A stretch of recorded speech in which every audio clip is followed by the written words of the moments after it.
इस कहानी की शुरुआत में हमें एक पेंटिंग को दिखाया जाता है जिसका नाम कॉर्स फ्लावर होता है और उस पेंटिंग को एक बच्ची बना रही होती है जिसका नाम वे होती है। असल में वे एक साइंटिस्ट की बेटी होती है जो कि अपने कुछ एक्सपेरिमेंट पर काम कर रहा होता है। असल में इस फैमिली को एक बीमारी होता है जिसके चलते इनके गालों पर बहुत बड़ा घाव दिखाई पड़ता है और उसी घाव को ठीक करने के लिए वे के पिता इसी काम को अंजाम दे रहे होते हैं। साइंटिस्ट एक दवा को तैयार करता है और उसे अपने गालों पर भी टेस्ट करता है, पर कुछ ही समय के बाद दवा का ज्यादा डोज होने की वजह से उस दवा का असर चारों ओर फैलने लगता है जिसके चलते वो साइंटिस्ट को सांस लेने में काफी तकलीफ होने लगता है। जहाँ पर वो एक चाकू के जरिए अपने चेहरे को काटने लगता है जहाँ पर वो सांस ले सके, पर उसके बावजूद साइंटिस्ट बच नहीं पाता और वो मारा जाता है। साइंटिस्ट के मरने के बाद उसकी बेटी वे उस एक्सपेरिमेंट पर काम करने लगती है। हालांकि वो इस समय काफी छोटी होती है। साइंटिस्ट के पास एक डायरी होता था जिसके अंदर सारे रिसर्च का डॉक्यूमेंट मौजूद था और इस डायरी को वे संभाल कर रखी होती है। पर कुछ ही समय के बाद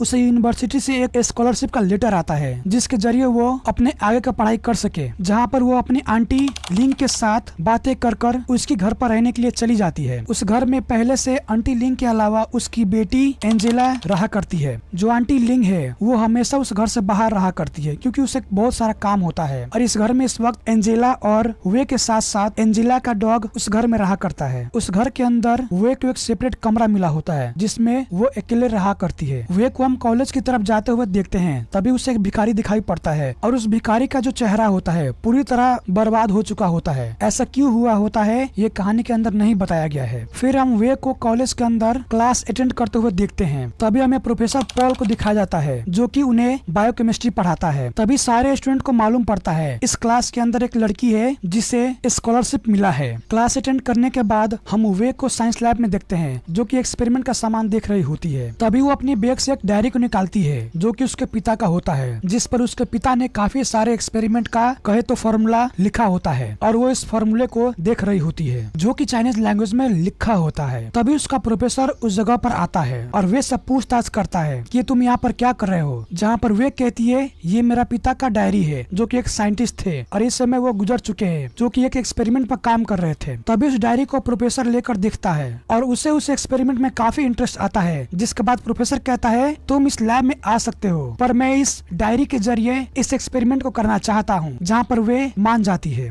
इधर हम एंजेला के घर पर एंजेला के साथ उसकी दो और फ्रेंड को देखते हैं जिनमें एक का नाम एब होती है और दूसरे का नाम नहीं बताया गया है, इसलिए हम उसे जैस्मिन कह के बुलाएंगे। इस वक्त ये तीनों वे के कमरे में आए होते हैं जो कि इधर उधर घूम रहे होते हैं। तभी उन्हें वे के पिता का तस्वीर दिखाई पड़ता है। उसी समय एक लड़की एक ड्रावर को खोलती है, तभी उसके अंदर कुछ कैंची और कुछ ब्लड सैंपल रखे हुए देखते हैं, जिसके बाद ये तीनों काफी घबरा जाते हैं। यहाँ तक कि ये तीनों इतने घबरा जाते हैं जिसके बाद ये तीनों वे के साथ सकबर दूर ही रहते हैं। अगले ही दिन हम वे को उस भिखारी के साथ बैठकर बातें करते हुए देखते हैं, जहाँ पर वे कहती है मेरे जो फ्रेंड है मुझसे सकबर दूर ही रहते हैं, क्या मैं सुंदर नहीं दिखती, जहाँ पर वो भिखारी कहता है तुम बहुत ही सुंदर हो। फिर ये थोड़ी देर बातें करते हैं जिसके बाद वे वहाँ से चली जाती है। आगे हम वे को घर पर जाते हुए देखते हैं, पर पहले से ही घर पर एंजेला और उसका बॉयफ्रेंड टपाटप कर रहे होते हैं, पर तभी अचानक वे आकर उन्हें डिस्टर्ब कर देती है, जिसके बाद एंजेला उस पर काफी गुस्सा करती है। इस समय एंजेला प्रोफेसर के साथ मिलकर उसके पिता के एक्सपेरिमेंट पर काम कर रहे होते हैं और वो समय धीरे धीरे आगे बढ़ रहा होता है, पर तभी भी वो एक्सपेरिमेंट सक्सेसफुल नहीं होता, जहाँ पर किसी न किसी चीज को मिसिंग करके दिखाया जाता है। यहाँ तक कि हमें यह भी मालूम पड़ता है जो प्रोफेसर पॉल होता है उसका टाका ईव के साथ होता है, जहाँ पर ईव एक स्टूडेंट होती है और वो ये सब मार्क्स बढ़ाने के लिए कर रही होती है। आगे हमें उसी शहर में एक पोस्टर को दिखाया जाता है जिस पोस्टर के ऊपर कॉर्प्स फ्लावर लिखा होता है। ये फ्लावर बस 24 आवर के लिए है जो कि 5 साल में एक बार देखने के लिए आता है, जो कि काफी रेयर होता है। इधर हम वे और जैस्मिन को ट्रैवल करते हुए देखते हैं, जहाँ पर वे को एक पर्ची मिलती है और उस पर्ची के अंदर कॉर्प्स फ्लावर के बारे में बताया गया होता है जो कि 24 आवर के लिए वो फूल खिला होता है।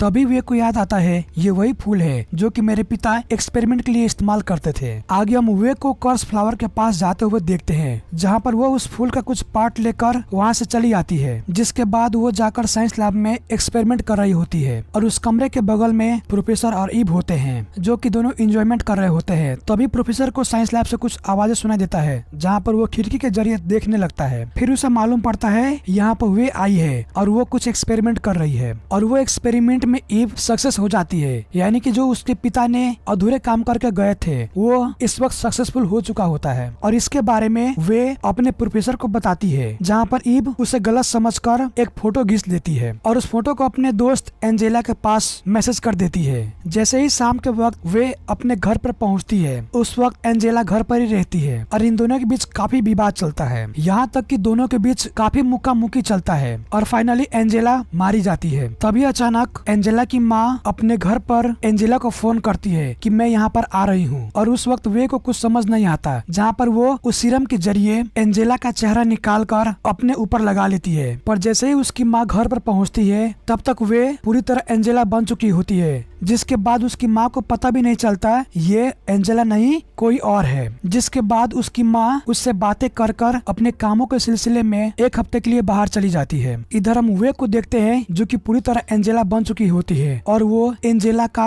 हाव भाव में रहने के लिए पूरी तरह एक्टिंग कर रही होती है। आगे हमें एक गार्डन का सीन दिखाया जाता है जहाँ पर एंजेला अपने बॉयफ्रेंड के साथ बातें कर रही होती है। पर जैसे ही ये दोनों रोमांटिक होने लगते हैं और ये दोनों किस करने लगते हैं, तभी जो एंजेला के ऊपर चेहरा लगा होता है वो निकलकर नीचे गिर जाता है और उस सीन को देखकर उसका बॉयफ्रेंड काफी घबरा जाता है, जहाँ पर वो उससे बचने का प्रयास करता है। पर उस वक्त वो दोनों टापू के ऊपर होते हैं, जहाँ पर उसका बॉयफ्रेंड का पैर फिसलता है और वो नीचे गिर जाता है, जिसके चलते वो मारा जाता है। एंजेला घर पर आकर उस डायरी को ढूंढने लगती है, जिसके जरिए वो सीरम को फिर से बना सकती है। तभी उसे मालूम पड़ता है ये डायरी इस वक्त प्रोफेसर के पास है, जहाँ पर वो प्रोफेसर कहता है ये डायरी अभी मेरे पास है और मैं तुम्हें अभी नहीं दे सकता। उस डायरी के अंदर एक फ्लावर बनाया गया होता है जो कि हूबहू कॉर्प्स फ्लावर से मिलता है, जहाँ पर प्रोफेसर समझ आता है हमें जो चीज मिसिंग हुआ था ये कुछ और नहीं ये फ्लावर था। जिसके बाद वो प्रोफेसर अपने दोस्त के साथ उस फ्लावर को लेने के लिए उस जगह पर चला जाता है जो कि 5 साल के बाद एक बार खिला होता है। तभी अचानक उसे वे का कॉल आता है, जहाँ पर वो अपने नोटबुक के बारे में पूछताछ करती है। पर तभी पॉल कहता है मुझे वो फ्लावर मिल चुका है जिसका मुझे इंतजार था, अब मैं बहुत बड़ा साइंटिस्ट बनने वाला हूँ। जहाँ पर वे कहती है ये पूरा एक्सपेरिमेंट और रिसर्च मेरे पिता का है,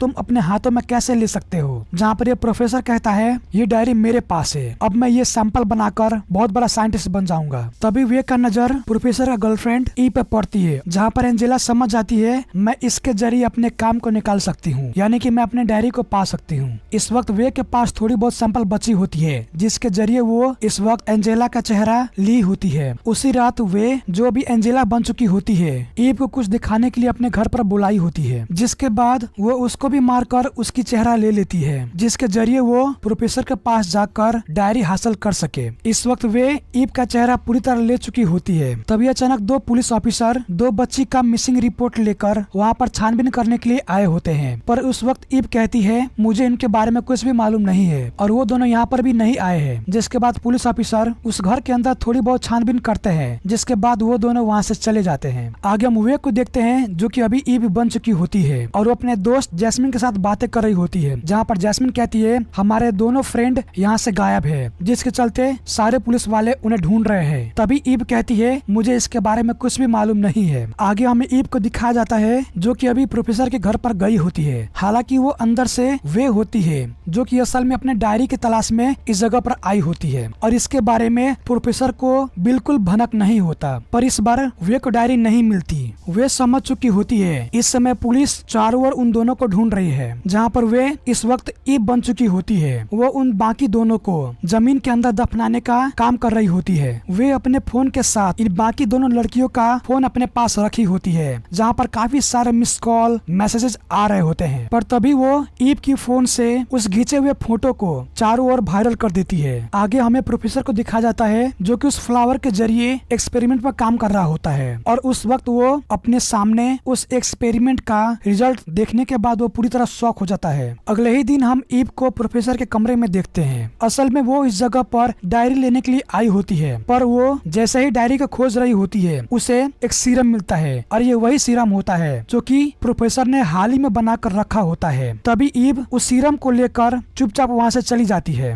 तभी प्रोफेसर को थोड़ा डाउट लगता है कि ये कैसे चली गई, जहाँ पर प्रोफेसर उस सीरम को देखने के लिए जाता है। फिर उसे मालूम पड़ता है ईव उस सीरम को को लेकर यहाँ से चली गई है। घर पर वे इस वक्त ईव का ड्रेस लगाई होती है। तभी अचानक जैस्मिन वहाँ पर आती है और पूछती है तुम इस वक्त ईव का ड्रेस क्यों लगाई हो, जिसके बाद वे कुछ जवाब नहीं देती। पर जैसे ही जैस्मिन फ्रिज को खोलती है तभी उसे किसी का बॉडी पार्ट कटा हुआ दिखाई पड़ता है, जहाँ पर वो काफी डर जाती है और उस सीन को देखने के बाद जैस्मिन काफी घबरा जाती है। तभी मजबूरन वे उसे मार देती है। इस वक्त प्रोफेसर उस सीरम के तलाश में वे से मिलने के लिए आया होता है, जहाँ पर वे उसे बेहोश कर उसे भी मार देती है। प्रोफेसर का गेम बजने से पहले वो काफी चिल्लाता है, जहाँ पर पड़ोसी उस आवाज को सुन लेती है, जिसके बाद वो डायरेक्ट घर के अंदर देखने के लिए चली आती है और वो भयानक सीन देखकर वो काफी डर जाती है और वहाँ से भागते हुए पुलिस को कॉल कर देती है। और इसके बारे में वे को मालूम पड़ चुका होता है कि पुलिस मेरा पीछा कर रहा है, जहाँ पर वो उस घर को छोड़कर भागने लगती है। जहाँ पर वो भागते हुए उस भिखारी के पास पहुँचता है, फिर वो वहीं पर छुप जाती है। पर उसके हाथों में जो सीरम होता है वो उसी के हाथों में फूट चुका होता है, जो कि शीशे में पैक होता है, और जो सीरम होता है वो दोनों के शरीर में चिपक जाता है, जिसके चलते ये दोनों उस सीरम के जरिए एक आपस में चिपक जाते हैं। तभी अचानक एंजेला की माँ को पता चलता है उसकी बेटी काफी दिनों से मिसिंग है और वो अपनी बेटी को ढूंढते हुए इधर उधर भटक रही होती है।